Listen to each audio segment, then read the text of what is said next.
Doctor রায়, ইতিহাস এখন তো চাকরির যুগ, চাকরি পাওয়ার যুগ। মানুষের মধ্যে একটা ভয় থাকে যে কোন সাবজেক্ট পড়লে বেশি চাকরি পাবো, সেই সাবজেক্টটা যাতে পড়ি, অন্য কোনো সাবজেক্ট যাতে না পড়ি।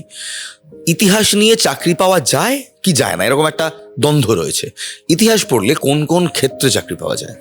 না দেখুন, এখন বিষয় হচ্ছে যে মূলত এই অনার্স বিষয়গুলি নিয়ে ছাত্রছাত্রীরা একসময় এসএসসি, সিএসসি এই বিষয়গুলি ভাবতে হয় স্কুল এবং কলেজে আমি চাকরি করব, আমার এই বিষয়গুলি অনার্স পড়ে মানে শিক্ষকতা করবো, শিক্ষকতার জায়গায়। এবার এই ক্ষেত্রে যেটা হয়ে গেছে যে পশ্চিমবঙ্গের ক্ষেত্রে আমরা মানি চাই না মানি, এসএসসিটা অনিয়মিত হয়ে পড়েছে এবং সিএসসির ক্ষেত্রে আমাদের যেটা হয়েছে যে আমরা কিন্তু সিএসসি দিয়ে চাকরি পাওয়া, তো সেই ক্ষেত্রে একটা রয়েছে যারা শিক্ষাগত করতে চায়। এবং আরেকটা এর বাইরে যারা উচ্চশিক্ষার জন্য বাইরে চলে যাবে গবেষণা কেন্দ্রিক, মানে ধরুন আমরা গবেষণা করেছি যাদবপুর বিশ্ববিদ্যালয়ের মতো শিক্ষা প্রতিষ্ঠান ক্ষেত্রে, এখানে প্রেসিডেন্সি বিশ্ববিদ্যালয় রয়েছে, কলকাতা বিশ্ববিদ্যালয় রয়েছে, আরও অন্যান্য বিশ্ববিদ্যালয়গুলি রয়েছে ভারত মানে পশ্চিমবঙ্গের বিভিন্ন প্রান্ত জুড়ে, সরকারি বেসরকারি। সেখানে গিয়ে উচ্চশিক্ষার জন্য পড়তে গেল, পড়ার পরে সে চাইছে যে আমি যদি রিসার্চ কমপ্লিট করি আমি তাহলে কোনো কলেজে শিক্ষকতা করি, সেটা সরকারি কলেজ বা প্রাইভেট যে কোনো জায়গায় করছে, এবং তারা ভারতবর্ষের বিভিন্ন প্রান্তে ছুটে বেড়াচ্ছে পড়ানোর জন্য।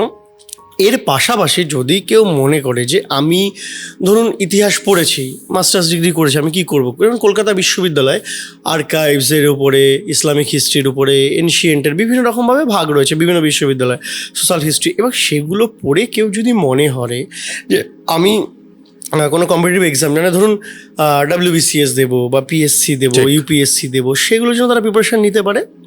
এক্ষেত্রে এই রাজ্যে যেমন বিভিন্ন ইনস্টিটিউশন বা সেন্টারগুলো খুলেছে যেখানে পরীক্ষার জন্য তারা সেগুলোতে প্রিপারেশান নেয়।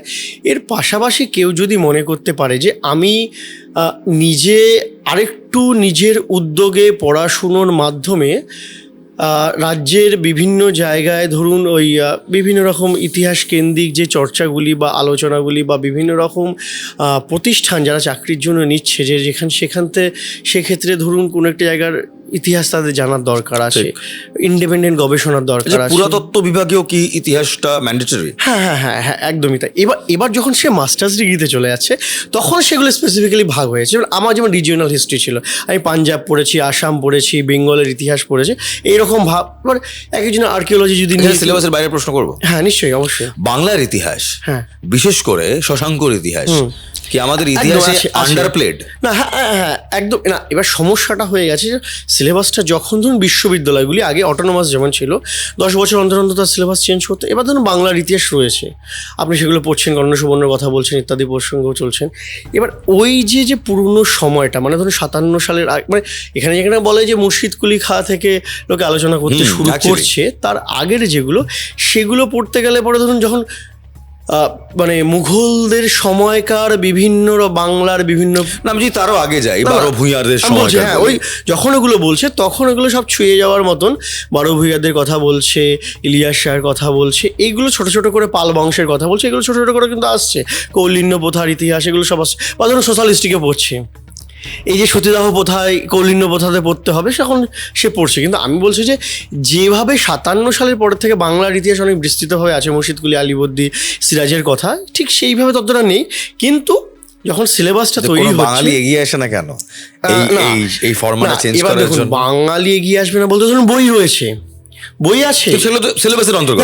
এবার সিলেবাসের অন্তর্ভুক্ত নয় বলে কেউ পড়ে না। এবার ধরুন আমি একজন ইতিহাসের ছাত্র বা আপনি একজন সাংবাদিকতার ছাত্র, আপনি মনে করলেন যে আমার বাংলার ইতিহাস পড়তে ইচ্ছে করছে, যে বাংলার একদম প্রাচীন সময় কী ছিল সেখান থেকে আমি পড়বো, মানে একদম মানে ওই সময় থেকে। এবার তখন আপনি দেখছেন যে আমার ব্যক্তিগত উদ্যোগে পড়ছেন, কিন্তু সিলেবাসে যতদিন অন্তর্ভুক্ত না হয় ততদিন ছাত্রছাত্রীদের আগ্রহটা হয় না। কেন হয় না? কারণ এখন সবই নাম্বার কেন্দ্রিক, মানে এখন না, মানে আমি যদুনাথ সরকারের বক্তব্য শুনেছি, সবাই তাই বলেছে যে ওই কত নম্বর পাবো তার উপর নির্ভর করছে, তার উপর পড়ছি, সিলেবাসের এক্সট্রা বাইরে পড়বো না বা সাহিত্য পড়তে গেলে পড়বো না। ফলে যতদিন না সিলেবাসে আসবে, এটা ঠিক, যতদিন না সিলেবাসে আসবে ততদিন ছাত্রদের উদ্যোগ নিয়ে পড়বে না। এবং দিন দিন যতদিন যাচ্ছে নাম্বার পাওয়ার প্রবণতাতে যখন যাচ্ছে, CBCS ছিল এখন NEP-তে হয়েছে, নোট বইয়ের চল যেহেতু হয়ে গেছে, টেক্সট বই পড়ার প্রবণতাও কমে যাচ্ছে। ফলে যদি বাংলার ইতিহাস যদি জানাতে হয়, মানে ধরুন মাস্টার্স ডিগ্রি পেপারে স্পেসিফিক্যালি বা রিসার্চ পেপার যেখানে হচ্ছে 7th 8th সেমিস্টারে, সিলেবাসে রাখতে হবে, নাহলে উপায় নেই বাংলার ইতিহাস জানা ছাড়া। খুব সুন্দরভাবে বললেন। আসলে ইতিহাস না কোনো একটা অধ্যায়ে সীমাবদ্ধ না, অবশ্যই ইতিহাসের জন্য দরকার টান, সেই মাটির টান, সেই নারীর টান, ইতিহাসের জন্য টান। এবং আই এম শিওর ডক্টর রয়, আপনার মতো শিক্ষক থাকলে সেই টান ছাত্রছাত্রীদের মধ্যে আসবে।